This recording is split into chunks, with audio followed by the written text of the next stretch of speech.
ഞാൻ നല്ല ഒരു പിക്ചർ കണ്ടിരുന്നു. എന്താണെന്നറിയാം, കർത്താവ് ഒരു കൈ ദേ ഇങ്ങനെ പിടിച്ചിരിക്കുകയാണ്, എന്നിട്ട് വേറൊരു കൈ ഒരു കുട്ടിയുടെ അടുത്തേക്ക് ഇങ്ങനെ നീട്ടി പിടിച്ചിരിക്കുകയാണ്. ആ പടം കണ്ടിട്ടുണ്ടോ നിങ്ങൾ? നമ്മൾ ഈശോയുടെ പുറകിൽ എന്താ നമുക്ക് കാണില്ല, ആദ്യം ഫ്രണ്ടിലെ ആ പിക്ചർ മാത്രമാണ് കാണിക്കുന്നത്.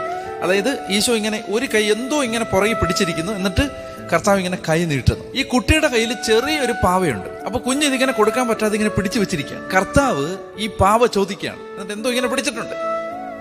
കുട്ടി അത് കൊടുക്കാതിരിക്കുകയാണ്.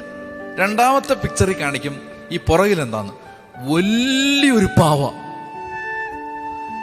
ഈ കുട്ടി ഈ ചെറിയ പാവ കൊടുത്താൽ കർത്താവിന് ഈ വലിയ പാവ കൊടുക്കാം. പക്ഷെ നമ്മൾ എന്ത് ചെയ്യുന്നു? നമ്മൾ ഈ ചെറിയ പാവ പോവല്ലോ എന്നാണ് നമ്മുടെ പ്രശ്നം. നമ്മുടെ മുറി പോവും, നമ്മുടെ വണ്ടി പോവും, അല്ലെ നമ്മുടെ വരുമാനം പോവും, നമ്മുടെ സുഹൃത്തുക്കൾ പോവും, നമ്മൾ ഇത്രയും നാളും നമ്മളെ സഹായിച്ചിരുന്ന ആളുകളുടെ സഹായം പോവും.